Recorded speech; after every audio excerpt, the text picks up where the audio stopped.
Shri M S Venugopal എങ്ങനെ കാണുന്നു കോൺഗ്രസിന്റെ ഈ പട്ടികയെ? ലേറ്റ് ആയിട്ടാണ് പട്ടിക വന്നത്, പക്ഷേ ഇത് പൂർണ്ണമായ ഒരു പട്ടികയല്ല, ഇനിയും ബാക്കി കിടക്കുകയാണ്. അല്ല, ഞാനതിനോട് യോജിക്കുന്നില്ല. കോൺഗ്രസ്സാണ് ആദ്യം പട്ടിക പുറത്തിറക്കിയത് എന്നേ ഞാൻ പറയുള്ളൂ. കാരണം കോൺഗ്രസിൻ്റെ പട്ടികയിലാണ് ഐഷ പോറ്റി വന്നത്, അതുപോലെ തന്നെ ജി സുധാകരൻ വന്നത്, എ സുരേഷ് വന്നത്, കുഞ്ഞിക്കണ്ണൻ പയ്യന്നൂർ വന്നത്, ഇപ്പോൾ കെ ടി ഗോവിന്ദൻ മാഷ് വരാൻ പോകുന്നത്. അപ്പോൾ ആദ്യത്തെ വിസ്മയ സ്ഥാനാർത്ഥികളെല്ലാം കോൺഗ്രസ്സാണ് പ്രഖ്യാപിച്ചത്. അത് നേരത്തെ തന്നെ അറിയാവുന്ന കാര്യമാണ്. അതെ, അപ്പോൾ ആ രീതിയിൽ പറഞ്ഞാൽ കോൺഗ്രസ്സാണ് ആദ്യമായിട്ട് പ്രഖ്യാപിച്ചതെന്ന് വേണമെങ്കിൽ പറയാം. പക്ഷേ കോൺഗ്രസിൻ്റെ വിസ്മയം ശരിക്കും ഇനി അവർ നടത്തുന്ന വിസ്മയം ഇനി വരാനിരിക്കുന്നേ ഉള്ളൂ. ഇപ്പോൾ നടത്തിയ 56 സീറ്റുകളിൽ ഈ 19 എണ്ണവും നിലവിലെ MLA-മാരാണ്, അതിൽ തർക്കമില്ല. പിന്നെ വട്ടിയൂർക്കാവ് കെ മുരളീധരൻ മുതൽ ധർമ്മടത്ത് അബ്ദുൾ റഷീദ് വരെയുള്ള സ്ഥാനാർത്ഥികൾ ഇപ്പോൾ പ്രഖ്യാപിച്ചതിൽ ആർക്കും തന്നെ വലിയ വിരോധമോ എതിർപ്പും വരാത്ത, ഇതൊരു എതിർപ്പില്ലാത്ത ഒരു ലിസ്റ്റാണ്. ഇതല്ല തർക്കമണ്ഡലങ്ങൾ എന്ന് പറയുന്നത്, ഇതൊന്നുമല്ല ഇനി വരാനിരിക്കുന്നു. അതാണ് ഞാൻ പറഞ്ഞത്, ഇനി കോൺഗ്രസിൻ്റെ വിസ്മയം ഇനി വരാനിരിക്കുന്നതേ ഉള്ളൂ. ഇത്രയും നാൾ നമ്മളെ കണ്ടത് CPM-ൻ്റെ വിസ്മയമായിരുന്നു. ഇനിയിപ്പോൾ കോൺഗ്രസ് സ്ഥാനാർത്ഥി ലിസ്റ്റിലെ വിസ്മയം ഇനി വരാനിരിക്കുന്നതേ ഉള്ളൂ. അത് കെ സുധാകരൻ മുതൽ ഇനി അടൂർ പ്രകാശ്, MK രാഘവൻ എന്നിവരെല്ലാം ഇപ്പോൾ MK രാഘവൻ ഇതിനകത്ത് നോക്കുകയാണെങ്കിൽ കണ്ണൂർ ഒഴിച്ചിട്ടിരിക്കുകയാണ്, പിന്നെ കോന്നിയും ഒഴിച്ചിട്ടിരിക്കുകയാണ്, പിന്നെ മറ്റ് MP-മാർ മത്സരിക്കുവാൻ സാധ്യതയുള്ള സീറ്റുകൾ ഇതിൽ കാണുന്നില്ല. ഇതിൽ വന്നിട്ടുണ്ട്. KPCC പ്രസിഡന്റ് ആക്കുമെന്നാണ്, അങ്ങനെ ഒരു വിസ്മയമാണ് ഇപ്പോൾ കേൾക്കുന്നത്. അപ്പോൾ ബാക്കിയുള്ളവരെ അങ്ങനെ തൃപ്തിപ്പെടുത്തിക്കൊണ്ട് പോകാൻ കഴിയും MP-മാരെ എന്നുള്ളതാണ് ശരിയായ വീക്ഷണം. അല്ല, ഉണ്ടെങ്കിൽ തന്നെ ഈ 2 പേരെ കാണാൻ സാധ്യതയുള്ളൂ, അടൂർ പ്രകാശും അതുപോലെ തന്നെ കെ സുധാകരനും. പക്ഷേ അതുണ്ടാകുവാനുള്ള സാധ്യത കുറവാണ്. പക്ഷേ ചർച്ചകൾ നടക്കുന്നുണ്ട്. സുധാകരൻ അനുനയത്തിന് തയ്യാറായിട്ട് വഴിയിലും സ്ഥാനാർത്ഥിയാകുമോ എന്നുള്ളതാണ്. ഇപ്പോൾ ഐഷ പോറ്റി സ്ഥാനാർത്ഥിയായ പോലെയൊക്കെ ഇനി വേറിട്ട വഴിയിലൂടെ ചിലപ്പോൾ CPM-ൻ്റെയോ അല്ലെങ്കിൽ അതുണ്ടാവില്ല വന്ന് ചാടുമോ എന്നുള്ളൊരു ചോദ്യം മാത്രമേ ഉള്ളൂ. പക്ഷേ എന്തായാലും പ്രശ്നം ഇതാണ്, നിലവിലെ MP-മാർക്ക് മുഖ്യമന്ത്രിയാകണം, നിലവിലെ MLA-മാർക്ക് മന്ത്രിയാകണം, നിലവിലെ KPCC എക്സിക്യൂട്ടീവ് കമ്മിറ്റിയിലുള്ള അംഗങ്ങൾക്ക് MLA ആകണം, DCCയിലുള്ളവർക്കും അങ്ങനെ MLA ആവണം. അപ്പോൾ ഈ ഒരു പ്രശ്നമാണ് കോൺഗ്രസ്സിനെ വലയ്ക്കുന്നത്. ഇത് ആദ്യകാലങ്ങളിൽ കോൺഗ്രസ്സിൽ എപ്പോഴും നടക്കുന്നതാണ്. അത്തരം ഒരു തിരയിളക്കം കോൺഗ്രസ്സിൽ ഉണ്ടാകുമെങ്കിലും കോൺഗ്രസിൻ്റെ പൂർണ്ണ സ്ഥാനാർത്ഥി ലിസ്റ്റ് വരുമ്പോൾ അതെല്ലാം ഒതുങ്ങുമെന്നുള്ളതാണ് നമ്മൾ പണ്ടേ കണ്ടിട്ടുള്ളത്. ശരിയാണ്, കോൺഗ്രസ്സിൽ ആദ്യം തർക്കങ്ങൾ ഉണ്ടാവും, പക്ഷേ അത് അങ്ങോട്ട് പ്രചാരണ രംഗത്തേക്ക് ഇറങ്ങിക്കഴിഞ്ഞാൽ എണ്ണയിട്ട യന്ത്രം പോലെ പ്രവർത്തിക്കുകയും ചെയ്യും. അത് തന്നെ ഇത്തവണയും ആവർത്തിക്കും എന്നാണ് കോൺഗ്രസ് നേതാക്കൾ പറയുന്നത്. അതുമാത്രമല്ല, ശക്തമായ ഒരു ഭരണവിരുദ്ധ വികാരം സംസ്ഥാനത്ത് ഉണ്ട് എന്നുള്ള കാര്യം നേതാക്കൾക്കും അറിയാം. അതുകൊണ്ട് അത്ര കണ്ട് അസ്വാരസ്യങ്ങൾ പ്രകടിപ്പിക്കുവാനും സാധ്യത കുറവാണ്. സീറ്റ് വിതരണത്തിനുള്ള ബുദ്ധിമുട്ട് വരുന്നത് കാരണം ഇത്തവണ പലയിടത്തും വിജയസാധ്യത ഉണ്ടെന്ന് ഓരോ സ്ഥാനാർത്ഥിയും പ്രതീക്ഷിക്കുകയാണ്. അപ്പോൾ അത്തരത്തിൽ സ്ഥാനാർത്ഥി മോഹികൾ പ്രതീക്ഷിക്കുകയാണ്. ആ സ്ഥാനാർത്ഥി മോഹികളെല്ലാം അത്തരത്തിൽ രംഗത്ത് വരുമ്പോൾ ആ സാധ്യത കുറയ്ക്കരുത് എന്ന് മാത്രമേ. ശരി, മാത്രമല്ല ഇത്തവണ ആഭ്യന്തര കലഹത്തിൽപ്പെട്ടിരിക്കുകയാണ് CPM. ഡോക്ടർ G ഗോപകുമാർ, കണ്ണൂരിലെ പാർട്ടിയിലെ കലഹം ചില്ലറയല്ല.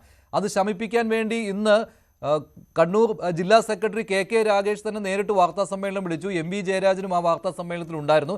പക്ഷേ അത് ഉതകുന്നതാണോ? ഇപ്പോൾ ലേറ്റായിട്ടാണ് കോൺഗ്രസിൻ്റെ പട്ടിക വരുന്നതെങ്കിലും അത് ഈ CPM-ൻ്റെ ആഭ്യന്തര കലഹം അത് മുതലെടുക്കുവാൻ ഈ പട്ടിക വൈകുന്നത് കൊണ്ട് കോൺഗ്രസിനും UDF-നും ബുദ്ധിമുട്ടുണ്ടാകുമോ?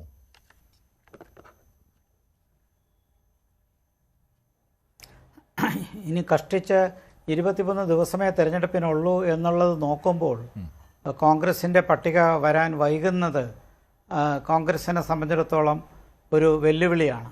താമസിക്കും തോറും സമ്മർദ്ദത്തിൻ്റെ തോത് വർദ്ധിക്കാനാണ് സാധ്യത.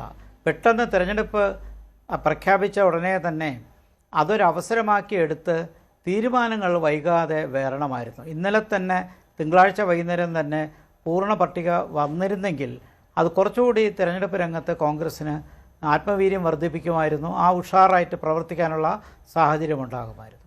ഇപ്പോഴും ഇവിടെ ചൂണ്ടിക്കാണിച്ച പോലെ കണ്ണൂറും അടൂറും ഒക്കെ ഒഴിച്ചിട്ട് ഇങ്ങനെ അന്തമില്ലാതെ ചർച്ച ചെയ്യുകയാണ്. അപ്പം അതുകൊണ്ട് 2-3 കാര്യങ്ങളിൽ UDF-ന് അതെ കോന്നി UDF-ന് വെല്ലുവിളി നിൽക്കുന്നു. ഒന്ന്, ഈ ചൂണ്ടിക്കാണിച്ച പടലപ്പിണക്കം. 2, ചുരുങ്ങിയ സമയം കൊണ്ട് ഒരു തരംഗമുണ്ടാക്കണം. ഭരണവിരുദ്ധ വികാരമുണ്ട് എന്നുള്ളത് പഞ്ചായത്ത് തിരഞ്ഞെടുപ്പിൽ കൂടി കണ്ട കാര്യമാണ്. പക്ഷേ ചുരുങ്ങിയ സമയം കൊണ്ട് ഇടതുപക്ഷ ജനാധിപത്യ മുന്നണി ഗൃഹസന്ദർശനം നടത്തുകയും കുറേയൊക്കെ പ്രവർത്തനങ്ങൾ ചെയ്ത് ആ ട്രെൻഡ് കുറച്ച് മാറ്റുകയും അസംബ്ലിയിൽ ജയിച്ച 99 MLA-മാർക്ക് കൂടുതലും സ്ഥാനം കൊടുത്തുകൊണ്ട് അവർ മണ്ഡലം നോക്കിയതിൻ്റെ വികസനത്തിൻ്റെ പശ്ചാത്തലത്തിലുള്ള വോട്ട് എന്നുള്ളൊരു സന്ദേശം ഭരണവിരുദ്ധ വികാരത്തിൻ്റെ തോത് കുറയ്ക്കാനായി ഇടതുപക്ഷം ചുരുങ്ങിയ സമയം കൊണ്ട് നല്ല പ്രവൃത്തി ചെയ്തു.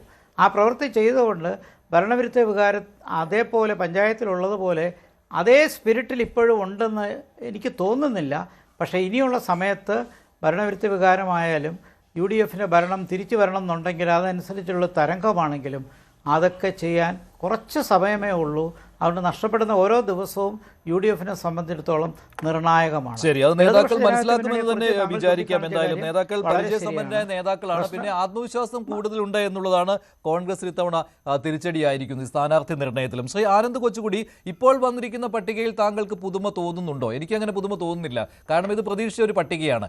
ഇനി വരാനിരിക്കുന്നതിലാണ് ഈ തർക്ക മണ്ഡലങ്ങളൊക്കെ ഉൾപ്പെട്ടിരിക്കുന്നത്. ഈ 37 ബാക്കിയുള്ളതിൽ ഒരു 30 എണ്ണമെങ്കിലും ഇത്തരത്തിൽ തർക്കമുള്ളവയെ തന്നെയല്ലേ? ഇപ്പോൾ തിരുവനന്തപുരത്ത് തന്നെ 3 മണ്ഡലങ്ങൾ മാത്രമേ വന്നിട്ടുള്ളൂ. അതുപോലെ തന്നെയാണ് നേരത്തെ സൂചിപ്പിച്ച കോന്നിയും കണ്ണൂരും ഒക്കെ ഉള്ളത്. പെരുമ്പാവൂർ, അവിടെ സിറ്റിംഗ് MLA എൽദോസ് കുന്നപ്പിള്ളിക്ക് സീറ്റില്ല, പകരം ആളെ കണ്ടെത്തേണ്ടി വരും. അവിടെ തർക്കമുണ്ടാകുമോ എന്നുള്ള കാര്യം എൽദോസ് ആണെങ്കിൽ ഇപ്പോൾ തന്നെ പരിഭവമായി എത്തിയിട്ടുമുണ്ട്.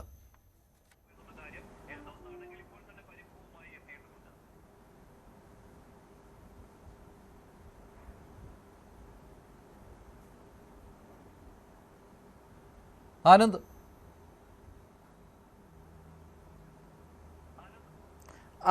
മഞ്ജുഷ്, എനിക്ക് കേൾക്കാം. ചോദ്യം ഒന്ന് ആവർത്തിക്കാമോ? അല്ല, ഇപ്പൊ ഈ പട്ടികയിൽ താങ്കൾക്ക് വലിയ പുതുമ തോന്നുന്നുണ്ടോ? ഇനി വരാനിരിക്കുന്നതല്ലേ യഥാർത്ഥ കോൺഗ്രസ് പട്ടിക എന്ന് പറയുന്നത്? ഈ മാരത്തൺ ചർച്ചകളുടെ ഫലമായിട്ട് ഉരുത്തിരിഞ്ഞു വരുന്ന പേരുകൾ, ഒറ്റ പേരുകളിലേക്കാവുന്ന പട്ടിക ഇനി വരാൻ പോകുന്നതല്ലേ? തീർച്ചയായും. പക്ഷേ ഈ പട്ടികയിൽ തന്നെ 1, 2, 3, 4, 5 വളരെ വ്യത്യസ്തമായ അല്ലെങ്കിൽ സർപ്രൈസ് സ്ഥാനാർത്ഥികളുണ്ട്. ഒന്ന് രമേഷ് പിഷാരടിയാണ് പാലക്കാട് ശോഭാ സുരേന്ദ്രനെതിരെ മത്സരിക്കുന്നത്. പലരും കരുതിയിരുന്നത് അവിടെ സന്ദീപ് വാര്യർക്ക് ആണ് കൂടുതൽ ചാൻസ് എന്നാണ്. പക്ഷേ ഷാഫി പറമ്പിൽ രമേഷ് പിഷാരടിയുടെ പേരിൽ രമേഷ് പിഷാരടിയെ തന്നെ പിന്തുണച്ചതുകൊണ്ട് അവിടെ പിഷാരടി വന്നു എന്നാണ് കരുതുന്നത്. രണ്ടാമത് ഈ ചിറയിൻകീഴേക്ക് ആലത്തൂരിൻ്റെ MP ആയിരുന്ന രമ്യ ഹരിദാസ്, അവരെ അടൂർ പരിഗണിച്ചുവെന്ന് പറയുന്നു. അവിടെ CPIക്ക് ഒരു നല്ല സ്ഥാനാർത്ഥി, മികച്ച സ്ഥാനാർത്ഥിയായിട്ട് പ്രജി ശ്രീധരനെ പ്രജി കണ്ണനാക്കി മാമോദീസ മുക്കി ഇപ്പോൾ CPI അവിടെ ഇറക്കിയിട്ടുണ്ട്. അവർ നല്ലൊരു സ്ഥാനാർത്ഥിയാണ്, ജയിക്കാവുന്ന സ്ഥാനാർത്ഥിയാണ്.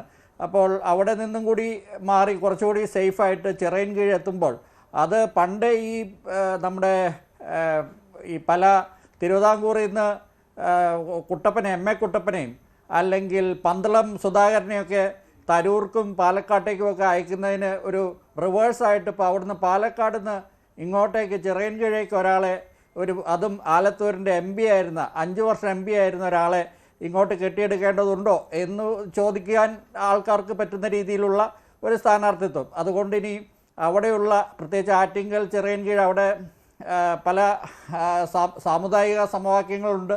അത് കൂടുതൽ വാർത്തകൾക്ക് News 18 Keralam YouTube channel subscribe ചെയ്യുക.